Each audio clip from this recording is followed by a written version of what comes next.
Cada vez que un papa entra en la Capilla Sixtina, los frescos de Miguel Ángel le recuerdan que Dios le pedirá cuentas de cómo ha cuidado de la Iglesia.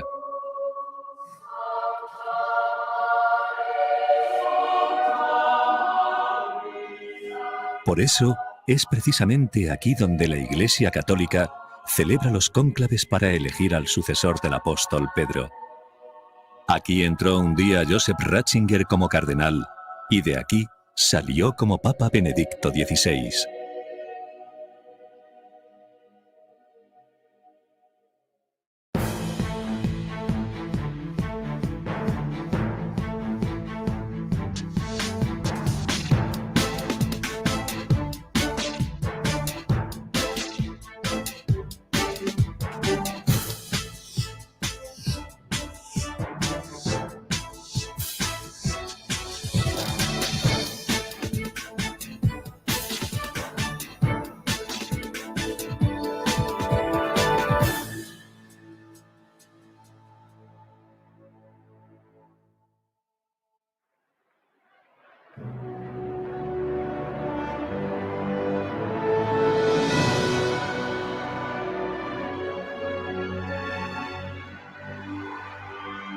Annuncio vobis gaudium magnum.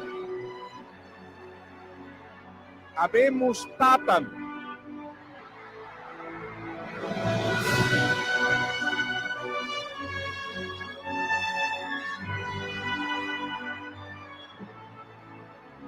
Dopo il grande Papa Giovanni Paolo II, i signori cardinali hanno eletto me, un semplice, umile lavoratore nella vigna del Signore.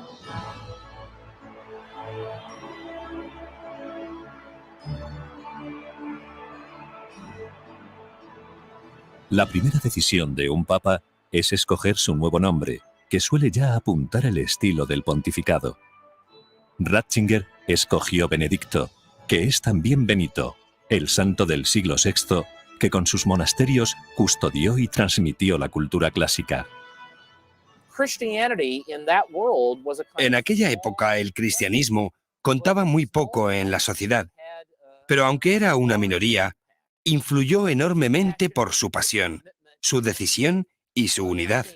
Creo que Benedicto XVI piensa que hoy el cristianismo está en una situación parecida. La época en la que la Iglesia marcaba el compás de la sociedad o dominaba la cultura ha pasado. Pero el nuevo nombre apuntaba también al papa que había gobernado la Iglesia Católica 90 años antes, Benedicto XV. He tomado el nombre de Benedicto XVI en relación con el Papa Benedicto XV, un valiente, auténtico profeta de paz ante el drama de la Primera Guerra Mundial. Como él, deseo ponerme al servicio de la reconciliación y armonía entre los hombres y los pueblos. Así el Papa venido de Alemania, el país protagonista de las dos últimas guerras mundiales, inicia su pontificado bajo el nombre de un defensor de la paz.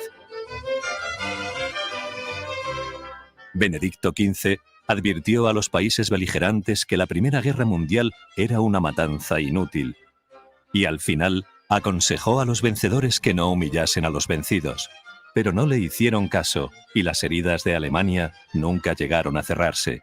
20 años más tarde estallaba la Segunda Guerra Mundial.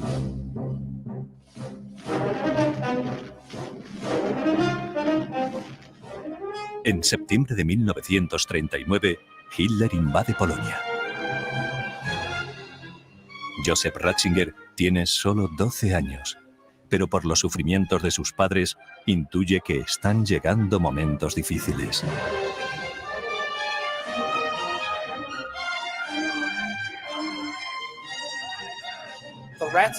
La familia Ratzinger fue antinazi desde el principio.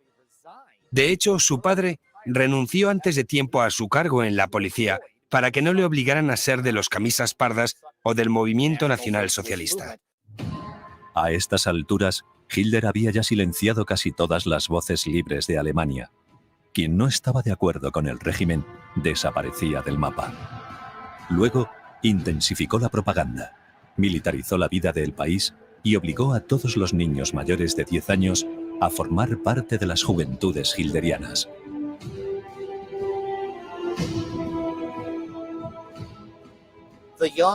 El joven Joseph Ratzinger fue enrolado en las juventudes nazis a la fuerza. Es un dato de hecho porque nunca asistió a ninguna reunión de las juventudes hitlerianas y nunca recogió su tarjeta de miembro. El Führer quería transformar la cultura anterior en una nueva, fanáticamente nazi.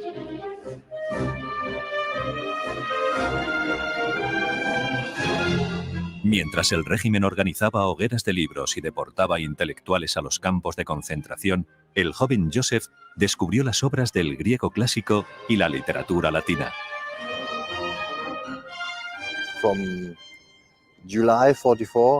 Murieron más personas entre julio de 1944 y mayo de 1945 que durante los otros 5 años de guerra.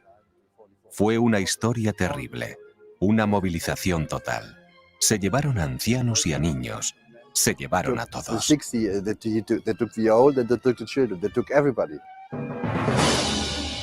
En 1943, el régimen nazi enroló forzosamente a los jóvenes en las defensas antiaéreas. A Joseph Ratzinger, de 16 años, le tocó ser ayudante auxiliar en una batería antiaérea cerca de Múnich.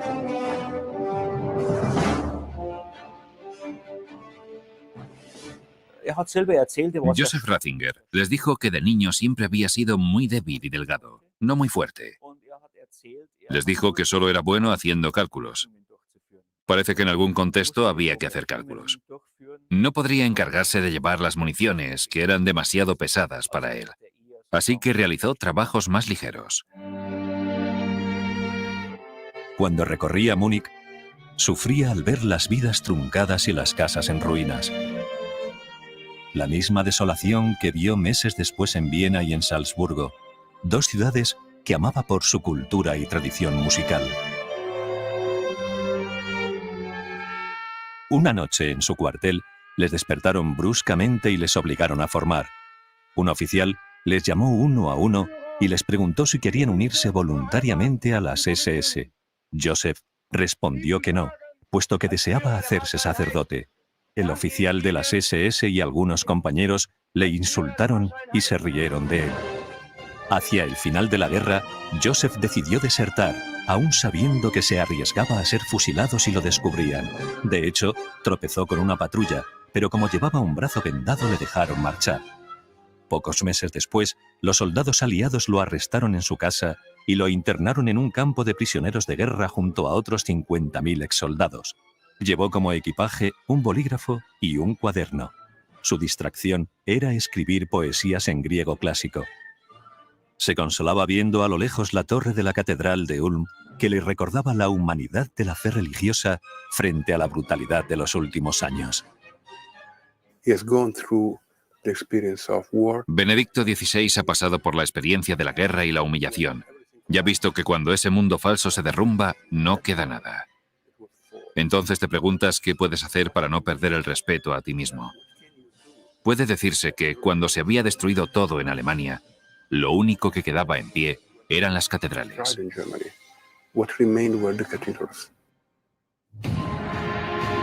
El nazismo había llevado el país a la destrucción, pero ahora el comunismo soviético, también basado en la mentira y el abuso, iba a convertir en una cárcel la mitad oriental de Alemania. Acontecimientos tremendos que reforzaron el deseo del joven Joseph de dedicar su vida a difundir la verdad y la paz.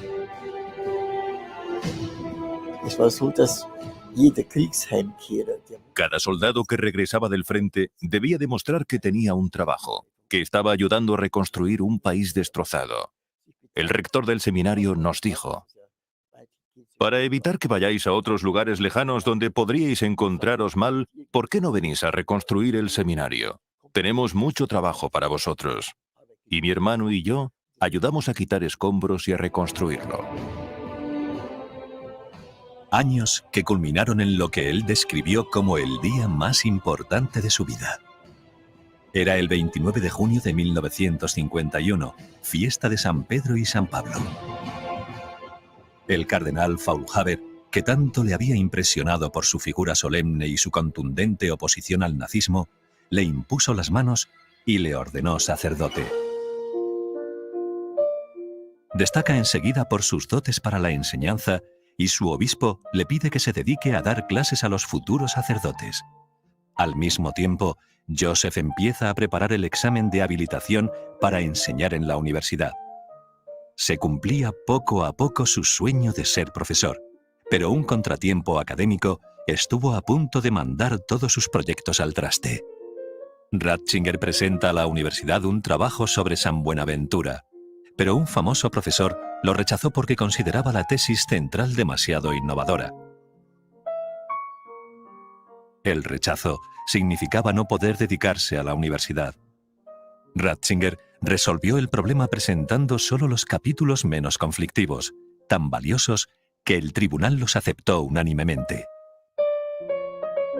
Inicia así la etapa de su vida que recuerda con más nostalgia, los años de profesor universitario. En 1959 consigue la cátedra de Teología de la Universidad de Bonn.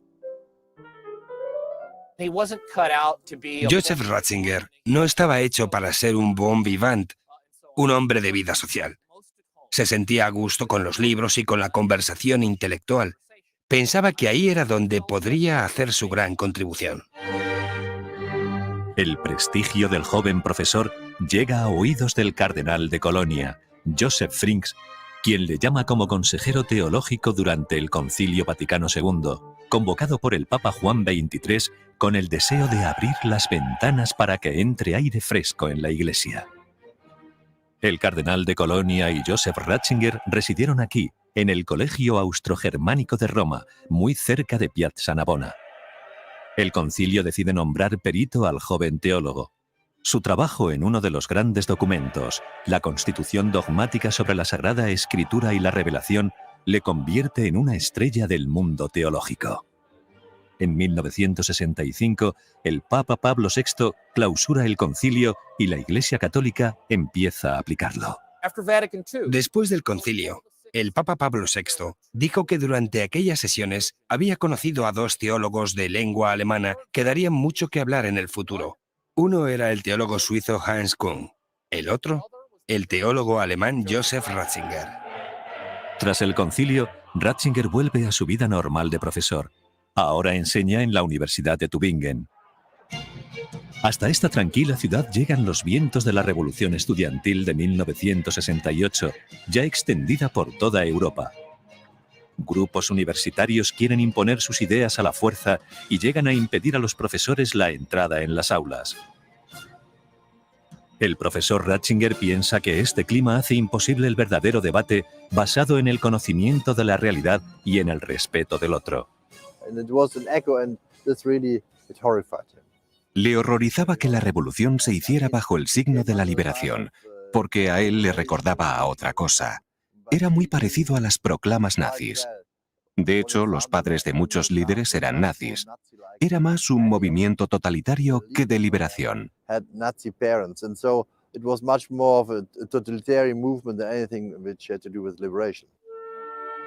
Buscando libertad académica, se traslada a la Universidad de Regensburg, en Baviera, donde viven sus hermanos.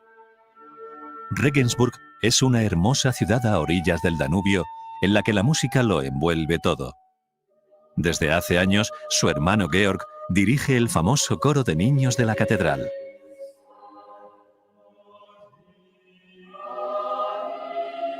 Al cabo de 10 años, cuando ha alcanzado la madurez intelectual y está en condiciones de dar su aportación personal a la teología, Pablo VI le pide un gran sacrificio: renunciar a la carrera académica para ser arzobispo de Múnich. Era una prueba dura, porque está en el ápice de su carrera académica y aunque está convencido de que tiene más dotes como profesor que como obispo, acepta. Joseph Ratzinger tenía 50 años. Era muy joven para ser arzobispo de Múnich y Freising. Además, con el cargo, se convertiría en presidente de la conferencia episcopal de la zona. Al principio sentimos la lógica tristeza. No era algo para dar saltos de alegría. Muy al contrario, sabíamos que nuestra vida como hermanos ya nunca sería la misma, pues habría una separación. Después de 25 años buscando y explicando la verdad como profesor, elige para su escudo de obispo un lema que define su misión: Cooperatores Veritatis, cooperantes de la verdad. Seguirá enseñando la verdad, pero ya no en la universidad, sino en la catedral. En aquellos años, el filósofo Joseph Pieper le aconseja que escriba a un joven obispo polaco, un héroe de la resistencia pacífica al nazismo y al comunismo, un tal Karol Wojtyła. Ratzinger envía a Cracovia su libro Introducción al cristianismo, y Karol Wojtyła lo cita durante los ejercicios espirituales que predicó a Pablo VI. Siguen intercambiándose libros a la vez que asumen responsabilidades cada vez mayores, como cardenales de Múnich y de Cracovia.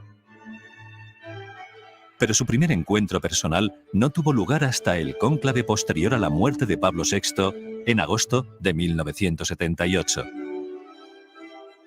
Tras 4 votaciones, los cardenales eligen papa al patriarca de Venecia, Albino Luciani.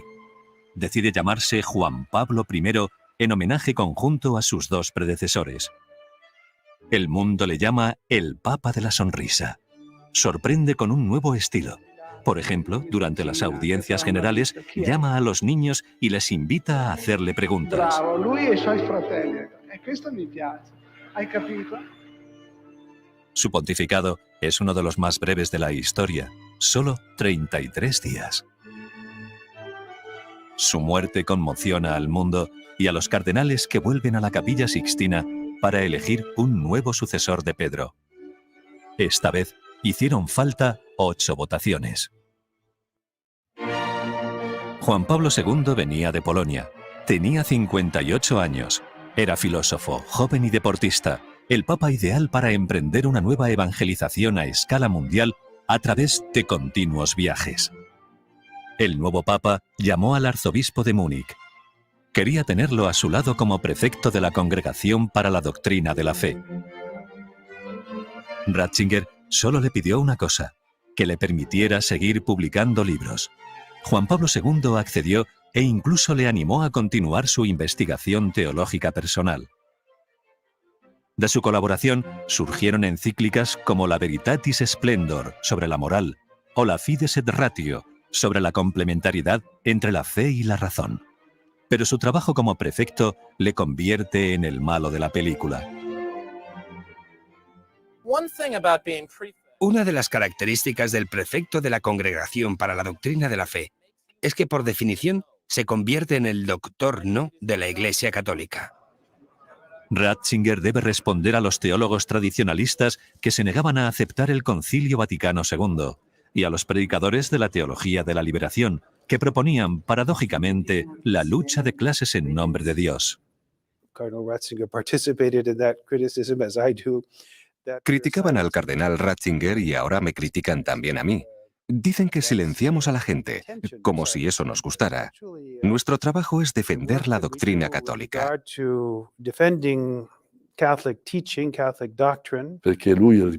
Como cardenal, como prefecto de la famosa Congregación para la Doctrina de la Fe, su prioridad era proteger y defender la fe, sobre todo la fe de la gente sencilla.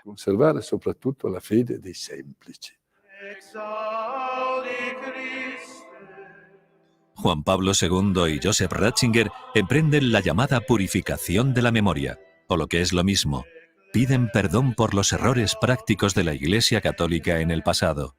En 1984 rehabilitan a Galileo Galilei, 340 años después de una errónea condena.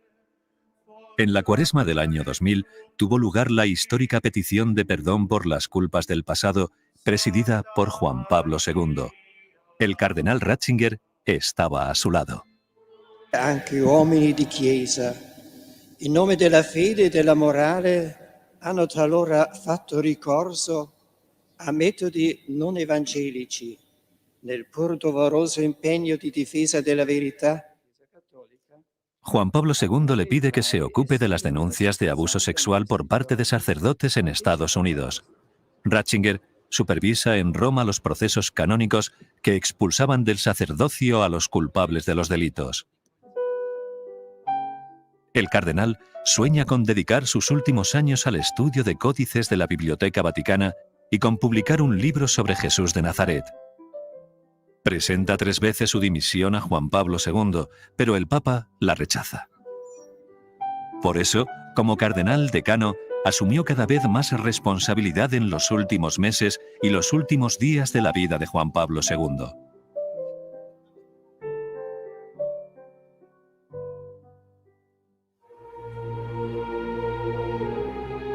Durante la noche del 1 de febrero de 2005, Juan Pablo II sufre una grave crisis respiratoria y los médicos deciden ingresarlo en el Hospital Gemelli. Hasta allí llegan cientos de personas que le llevan regalos al hospital y le saludan bajo su ventana. A mediados de marzo, el Papa regresa al Vaticano, pero sus portavoces anuncian que no participará en ninguna ceremonia de Semana Santa.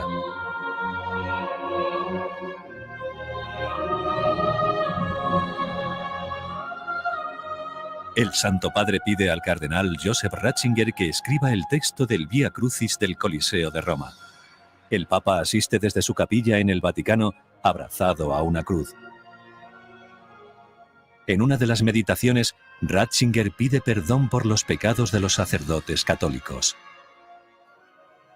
Quanta sporcizia c'è nella Chiesa, e proprio anche tra coloro che nel sacerdozio dovrebbero appartenere completamente a Lui.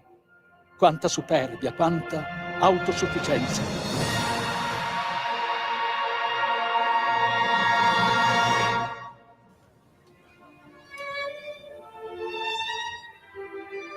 Juan Pablo II, exhausto, saluda desde su ventana 3 días antes de morir.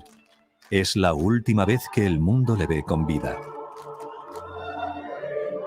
La noticia de la gravedad del Papa corre como la pólvora. Su portavoz no puede contener la emoción. El Papa lúcido, extraordinariamente sereno, con la logica relativa a difficoltà di respirare prima di muore. Miles de personas se acercan a la plaza de San Pedro para estar físicamente cerca del Papa.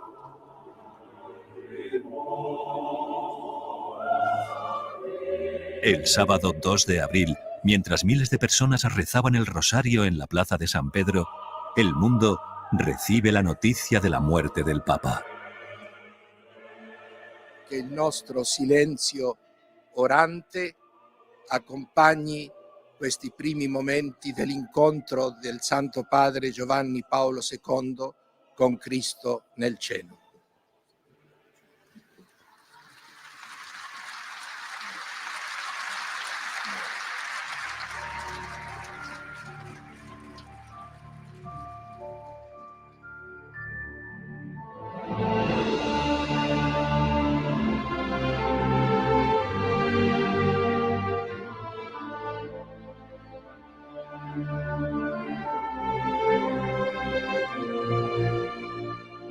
Como cardenal decano, Joseph Ratzinger presidió las intensas ceremonias de esos días, incluido el funeral de Estado ante mandatarios del mundo entero, que dejaron de lado sus diferencias para honrar a Juan Pablo II.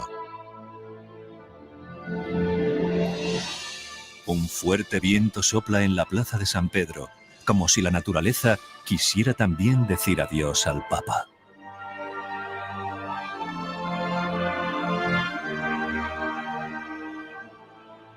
Possiamo essere sicuri che il nostro amato Papa sta adesso alla finestra della casa del Padre. Ci vede e ci benedice. Sì, ci benedica, Santo Padre.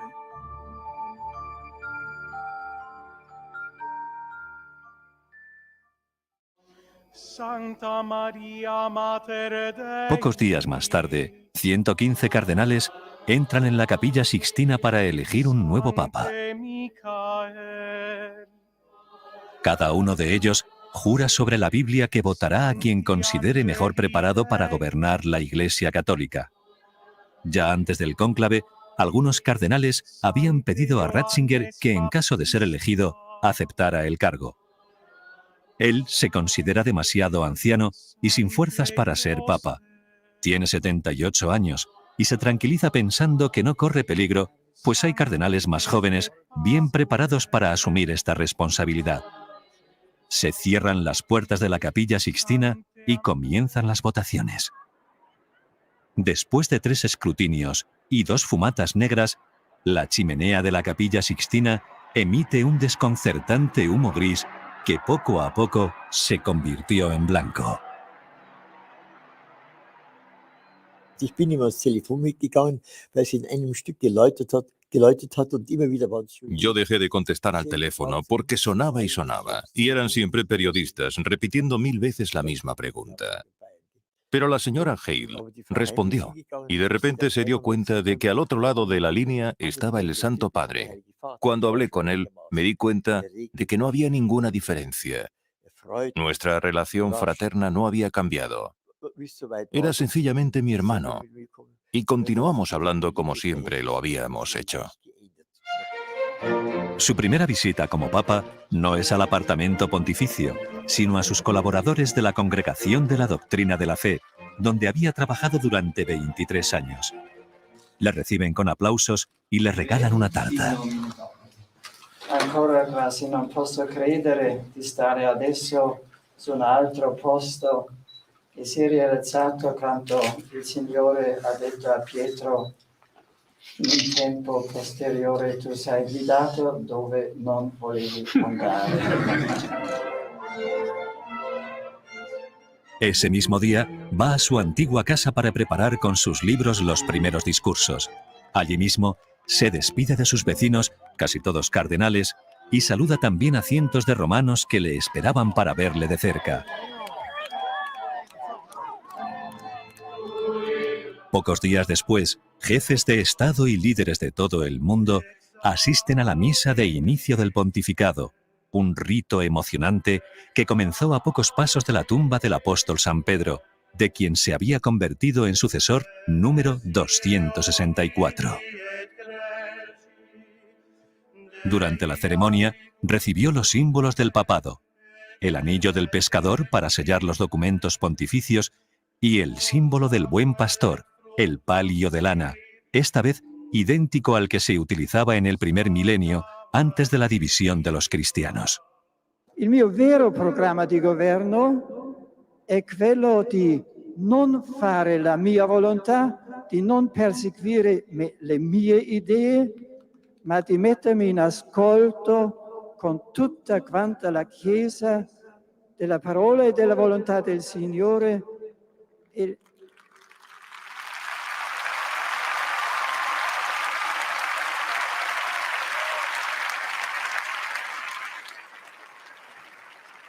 lasciarmi guidare da Lui, così che sia Egli stesso a guidare la Chiesa in questa ora della nostra storia.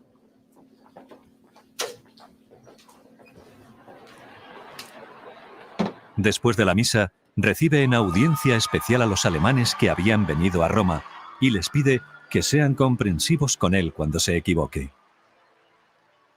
Ich bitte euch um Nachsicht, wenn ich Fehler mache wie jeder Mensch oder wenn manches unverständlich bleibt, was der Papst von seinem Gewissen und vom Gewissen der Kirche her sagen und tun muss.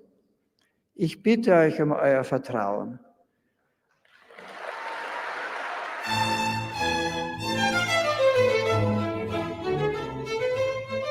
Su estilo de gobierno se anuncia también en las novedades de su escudo papal. Cambia la triple corona, símbolo del poder temporal, por la mitra, propia de todos los obispos. Los antiguos estados pontificios han quedado atrás y el gesto de presentarse como obispo abre nuevos caminos hacia la unidad con las demás iglesias cristianas. Sí conserva los símbolos bávaros de su escudo episcopal, el moro y el oso de San Corbinian, primer obispo de Freising.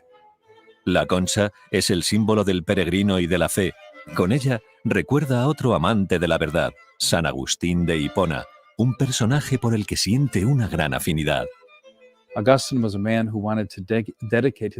San Agustín quería dedicar su vida al estudio, pero le pidieron sirviera a la Iglesia de otra forma. Es como si se reflejase en la vida del Papa lo que le pasó a Agustín, porque quería dedicar el tiempo que le quedaba al estudio. Pero Dios le pidió a los 78 años que sirviera a la Iglesia siendo el Papa. Ratzinger manifestó que a una isla desierta se llevaría la Biblia y las Confesiones de San Agustín. Cuando peregrinó a la tumba de este santo en Pavía, en el norte de Italia, reconoció que le había influido mucho no solo como teólogo, sino también como hombre y sacerdote.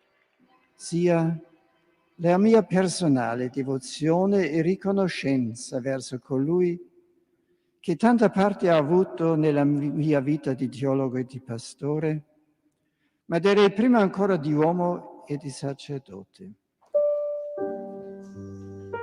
Los papas no incluyen ningún lema en su escudo.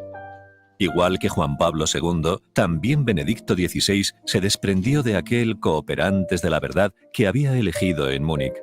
Pero su emblema sigue siendo la verdad, que considera solución para los problemas del mundo. Titula su primer mensaje para la Jornada Mundial de la Paz, En la verdad, la paz.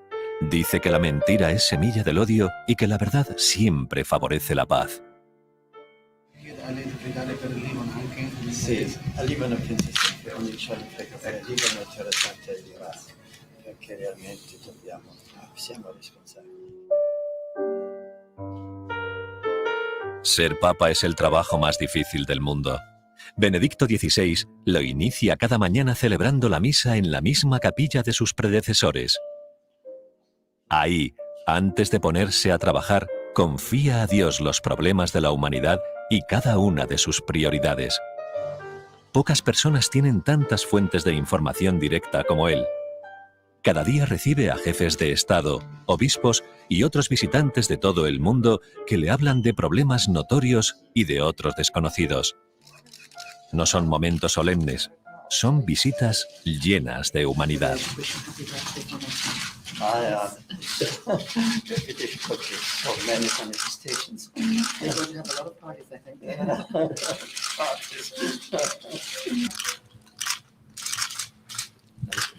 Just from Brussels now. And it was very successful, I hear. Yes, but it was a long night. It was a very long night. Todos los días sus secretarios le llevan un resumen de prensa que reúne páginas de periódicos de todo el mundo.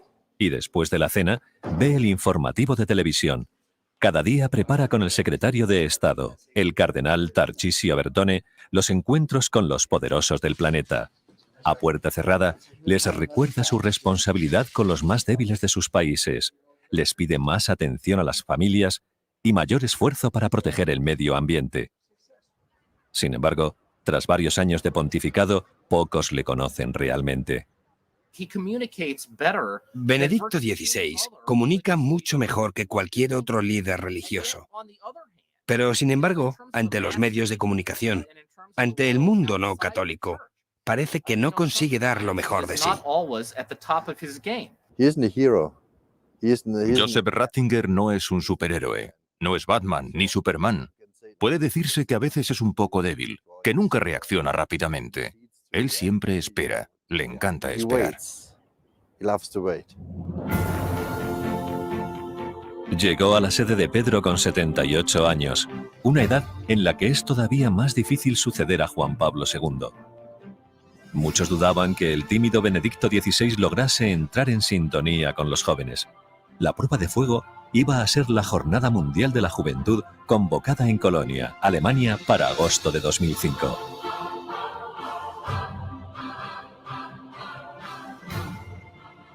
Cuando 1 millón de jóvenes acudieron a orillas del Rin para recibir al Papa, se desvanecieron todas las dudas.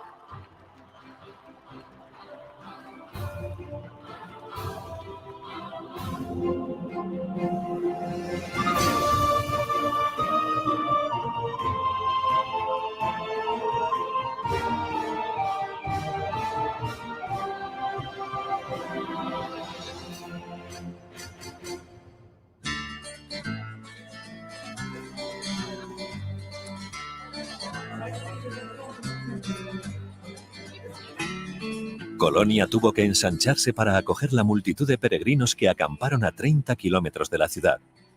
La explanada de Marienfeld se convirtió durante 24 horas en una ciudad de cientos de miles de habitantes.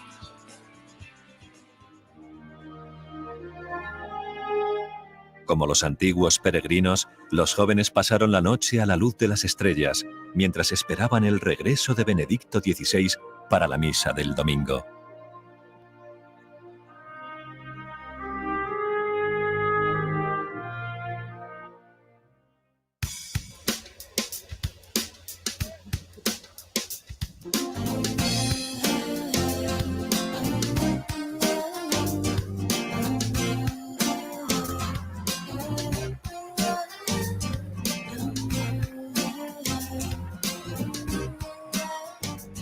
Freedom is not simply about enjoying life in total autonomy, but rather about living by the measure of truth and goodness, so that we ourselves can become true and good.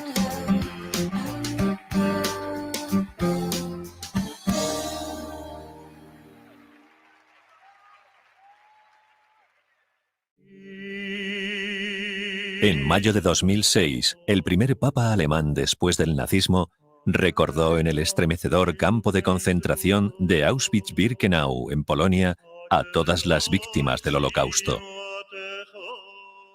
Benedicto XVI atravesó la puerta a pie, solo. Sobre su cabeza campeaba la monstruosa mentira de los nazis a quienes llegaban como prisioneros a este lugar de muerte. El trabajo hace libres. Era también la antítesis de una frase del Evangelio: la verdad os hará libres.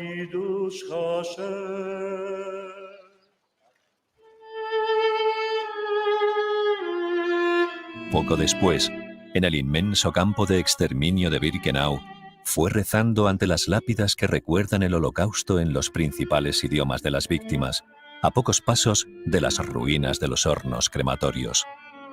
Dietro queste lapidi si cela il destino di innumerevoli esseri umani. Essi scuotono la nostra memoria, scuotono il nostro cuore. Non vogliono provocare in noi l'odio. Ci dimostra anzi quanto sia terribile l'opera dell'odio.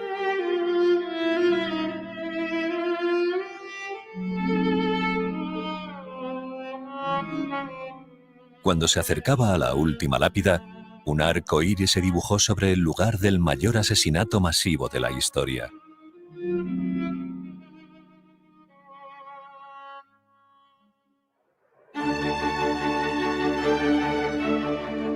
El siguiente viaje fue a Baviera, algo más que una visita apostólica, porque cuando Joseph Ratzinger era cardenal, se definía a sí mismo un patriota bávaro.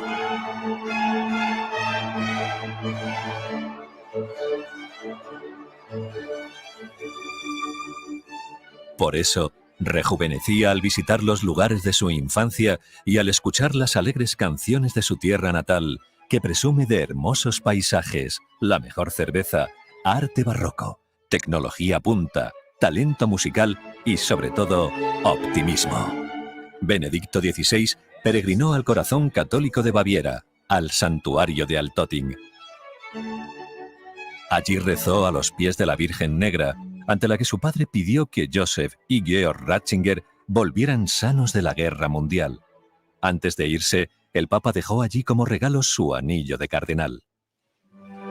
Durante aquellos días, le acompañó su único pariente vivo, su hermano Georg. Juntos, visitaron la tumba de sus padres y de su hermana María. Por unas horas, volvió a su casa del barrio de Pendling y a su querida Universidad de Regensburg para una lección magistral.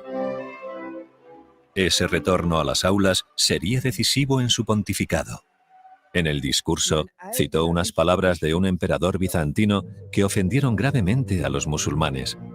Su intervención provocó serias protestas en todo el mundo islámico.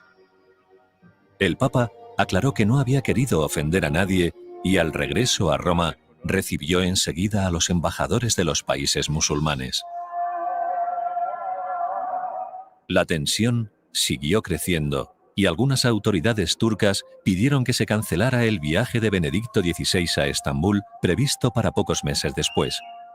El Papa no canceló la visita a pesar de su preocupación por lo que podría ocurrir durante su primer viaje a un país de mayoría musulmana. Lo scopo di questo viaggio è il dialogo, la fraternità, un impegno per la comprensione tra le culture, per l'incontro delle culture e delle religioni, per la riconciliazione. Tutti sentiamo la stessa responsabilità in questo momento difficile della storia e collaboriamo. Para que no quedasen dudas de que iba en serio, el Papa visitó la majestuosa mezquita azul de Estambul. Entró descalzo y rezó al Dios misericordioso, mirando hacia la Meca, junto al gran muftí.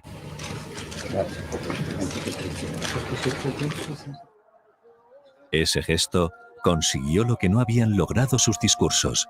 Le devolvió la paz con el Islam. Şimdi yeni bir papa var. Bizim tarafımızdan baktığımızda kötü başladı. Su relación con los musulmanes no comenzó nada bien, pero a veces las cosas que empiezan mal luego terminan bien. Sus palabras tuvieron consecuencias emotivas muy serias, pero tenemos que dejarlas de lado, olvidar este choque y buscar juntos la paz. Ve biz hepimiz bu duygu çatışmasını bir kenara bırakıp barış için birlikte olmalıyız. Poco después, recibe al rey Abdullah de Arabia Saudí, el guardián de las mezquitas de la Meca y Medina, una de las principales autoridades del mundo musulmán.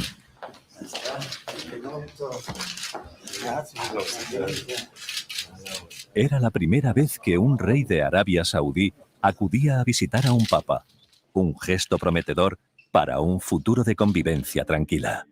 Sin embargo, el primer objetivo de Benedicto XVI es la búsqueda de la unidad de todos los cristianos, destacada ya en su primer discurso. Precisamente en Estambul se encontró con el sucesor del apóstol San Andrés, Bartolomé I, patriarca ecuménico de Constantinopla, primus inter pares entre los patriarcas ortodoxos y también comprometido en la búsqueda de la unidad. Benedicto XVI renovó la invitación de Juan Pablo II a estudiar modos de ejercer la autoridad del Papa que sean aceptables para los demás cristianos. Así, poco a poco ha comenzado el deshielo. Otros líderes de iglesias ortodoxas han realizado gestos históricos, como la primera visita del arzobispo ortodoxo de Atenas a Roma, la primera visita del arzobispo de Chipre o la del número 2 de la Iglesia Ortodoxa rusa, la más numerosa, pero también la más reticente al diálogo con Roma. El Papa piensa que este diálogo basado en la verdad ayudará también a resolver la difícil situación de los más de 15 millones de católicos chinos. En China, la hostilidad del gobierno contra la religión católica ha dado lugar a una iglesia patriótica controlada por el Partido Comunista y otra clandestina perseguida de modo brutal. En junio de 2007, el Papa envió una carta a todos los católicos chinos pidiéndoles que reconstruyan la unidad entre ellos. De esta carta que nos ha enviado, los chinos católicos admiramos el equilibrio entre su pasión por la verdad y su trato cordial y afectuoso con todos. En la misma carta, el Papa dijo al gobierno chino que la Iglesia no intenta cambiar el régimen político, sino establecer relaciones diplomáticas con el gobierno actual como las tiene con 176 países del mundo. Pero Pekín no ha respondido e incluso 24 horas después de su publicación eliminó la carta de Internet.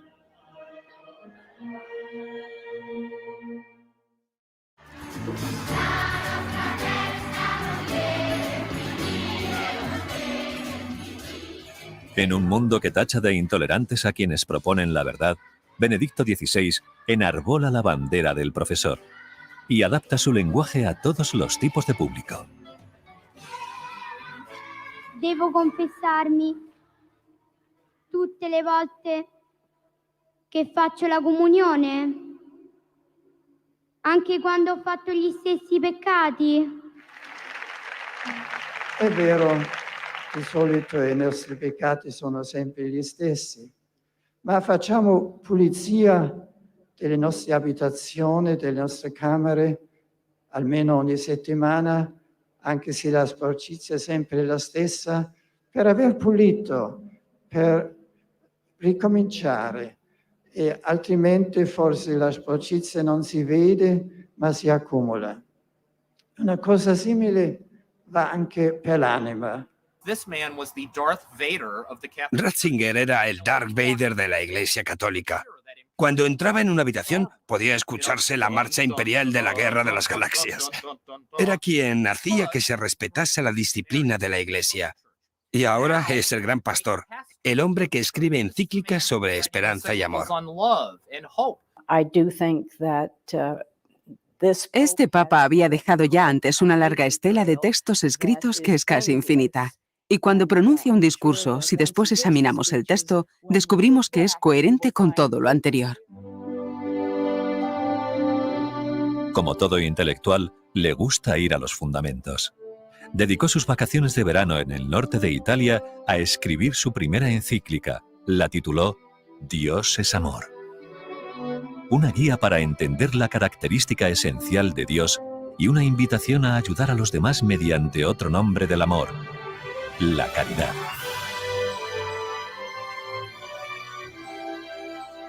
En su segunda encíclica, Salvados en la Esperanza, Benedicto XVI advierte que un mundo sin Dios es un mundo sin esperanza, y que solo mirando a Dios cobran sentido las dificultades de la vida. Com'è possibile sperare quando la realtà nega ogni sogno di felicità, ogni progetto di vita? Sì, c'è speranza. Anche oggi siete importanti ognuno, perché ognuno è conosciuto e voluto da Dio, e per ognuno Dio ha un suo progetto, dobbiamo scoprirlo. No dedica mucho tiempo a socializar, por así decirlo, pues tiene clara cuál es su principal contribución a la Iglesia. Es un doctor de la Iglesia. Por eso es tan importante su predicación, sus encíclicas o su libro como teólogo.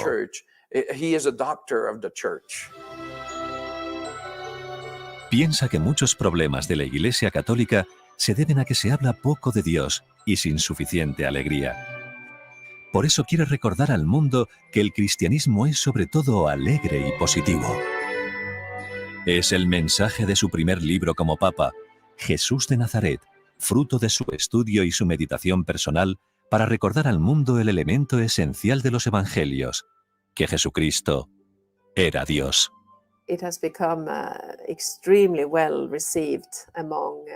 Los luteranos han recibido muy bien este libro. Se han interesado mucho por él en los seminarios donde forman a futuros pastores. Les ha sorprendido que Cristo sea tan fundamental para el Papa, porque ellos piensan que la teología católica prácticamente ignora a Cristo.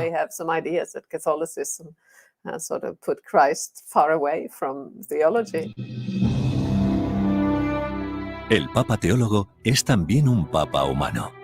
Lo definen como un Papa distinto, pero no distante. Dice a quienes sufren que está con ellos, sobre todo con los enfermos. La primera vez que entró en un hospital como papa fue para visitar a su propio hermano, a quien tuvieron que ponerle un marcapasos. El papa también visitó a los niños del Hospital Bambino Gesù de Roma. Entró en las habitaciones, les saludó, recibió sus regalos y consoló a sus padres. Ha ido al comedor de los pobres de la iglesia de Roma, donde le entregaron un carné para que vuelva siempre que quiera. Y ha visitado también la casa donde las monjas de la Madre Teresa atienden a los pobres del Vaticano. Durante su emocionante viaje a Estados Unidos, rezó en Nueva York junto a las víctimas de los atentados del 11 de septiembre y pidió por la conversión de los terroristas. En la ciudad más poderosa del mundo, quiso tener también un encuentro especial con los enfermos. En el santuario de Loreto, en Italia, se levantó para abrazar a Hilaria, una joven de 26 años, quien le relató que en su familia siempre ha sufrido violencia. Por eso, cayó en la anorexia hasta que un sacerdote la ayudó humana y espiritualmente a salir adelante. Durante una visita a un centro de rehabilitación de toxicómanos en Brasil, el Papa se conmovió ante el testimonio de Ricardo Ribeirinha, niño de la calle que intentó suicidarse durante una crisis de abstinencia. Entre lágrimas, Ricardo confesó lo que más le dolía, que sus amigos no pudieran estar allí porque la droga los había matado. Aos 9 anos descobri após uma briga familiar que era filho adotivo. Mas a dor de saber que era filho de uma prostituta e do abandono me consumiu apesar do amor que tinha no meu lar. A escola, os brinquedos, o sorriso, a liberdade, todos foram trocados aos poucos pelo mundo da cola, da maconha, da cocaína e do crack. Tráfico de drogas, assalto e muita tristeza foram o que eu encontrei como resposta da busca da tal liberdade.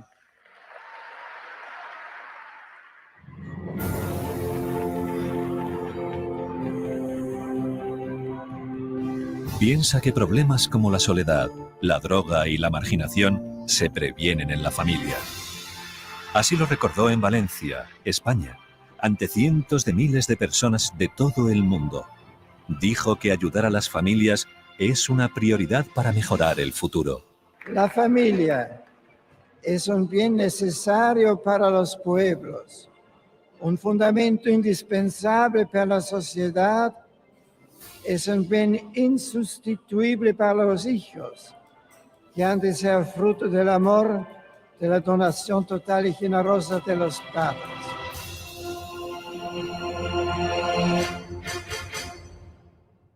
Nicht der Beethoven-Typ, der revolutionär ist und der kämpft. No es un tipo al estilo de Beethoven, un revolucionario, un luchador. No se parece a la Quinta Sinfonía de Beethoven, una lucha de voluntades, un pasaje desde la oscuridad, desde el riesgo hasta la victoria. Para él la clave es saber ver el aspecto espiritual de la vida y de encontrar allí la alegría. Yo diría que ese es el mejor modo de definir su forma de ser. Al cabo de una larga vida, Benedicto XVI sabe que la violencia es inútil para cambiar el mundo y que el único modo de mejorarlo es con la fuerza suave de la verdad. Está convencido de que el arte y la música transmiten algunas verdades mejor que las palabras. Por eso busca la belleza en la teología y por eso ama la música, que también le lleva a Dios. Es un papa que se apoya en Dios. Es un intelectual que confía en la razón. Es un hombre enamorado de la verdad.